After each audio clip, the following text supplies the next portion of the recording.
Hello everyone, welcome back to my mini kitchen. প্রত্যেক দিনের মতো আজকে আরও একটা নতুন ভিডিও নিয়ে তোমাদের সাথে শেয়ার করব বলে চলে এসেছি। আজকে কিন্তু মিনি কিচেনে আমি বানাচ্ছি চিকেন কাটলেট আর চিকেন বল। চিকেন কাটলেট আর চিকেন বলের কিন্তু প্রচুর দাম, কিন্তু আমার এই মিনি কিচেনে এই চিকেন কাটলেট আর চিকেন বলটা তোমরা পেয়ে যাবে মাত্র 1 টাকায়। তার জন্য খেতে হলে কিন্তু চলে আসতে হবে মাই কুকিং মাই ওয়ার্ল্ডে, যেখানে তোমরা প্রচুর প্রচুর কিন্তু মিনি ফুড এখানে পেয়ে যেতে পারো। আমার জন্য এক প্লেট বানিয়ে দাও তো চিকেন কাটলেট আর চিকেন বল।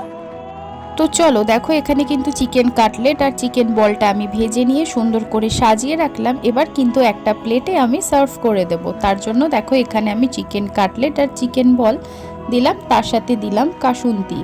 খেতে কিন্তু অসম্ভব সুন্দর হয়েছিল। তোমরাও যদি খেতে চাও তাহলে চটপট করে কিন্তু চলে আসো। আর ভিডিওটা ভালো লাগলে লাইক করে দিও, কমেন্ট করে জানিও, আর সাবস্ক্রাইব করে কিন্তু পাশে থেকো। বাই।